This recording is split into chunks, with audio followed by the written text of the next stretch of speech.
Turning now to Europe, about 300 American military trainers have arrived in Ukraine, prompting an angry response from the Kremlin. For more about this, we are joined now via Skype from Moscow by Andrew Roth. He has reported this story for the New York Times. So, what are the American advisors doing on the ground?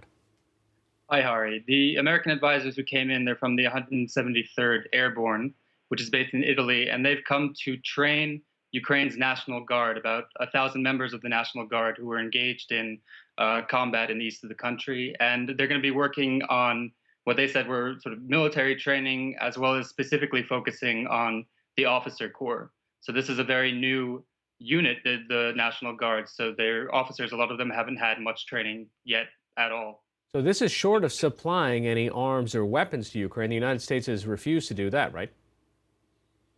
So far, they have. So the United States has supplied some, we call it non-lethal aid to Ukraine. That includes promises to supply Humvees, both armored and unarmored, drones, but they haven't yet agreed to supply uh, lethal aid weapons, in particular anti-tank weapons, that both people who are on the front lines, soldiers who are on the front lines, Right. as well as officials in Kiev, desperately want.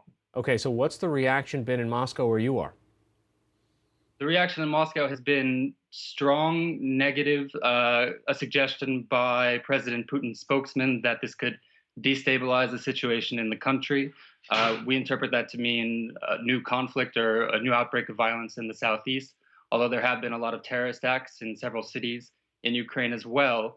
But the Kremlin has really drawn a red line at supplying lethal aid. So I think that it's not absolutely certain that the arrival of these military trainers is going to change the situation in the southeast. What seems far more important to them is that countries like the United States, in Europe, Hmm. and even Israel don't supply weapons to Ukraine. That seems to be their real red line.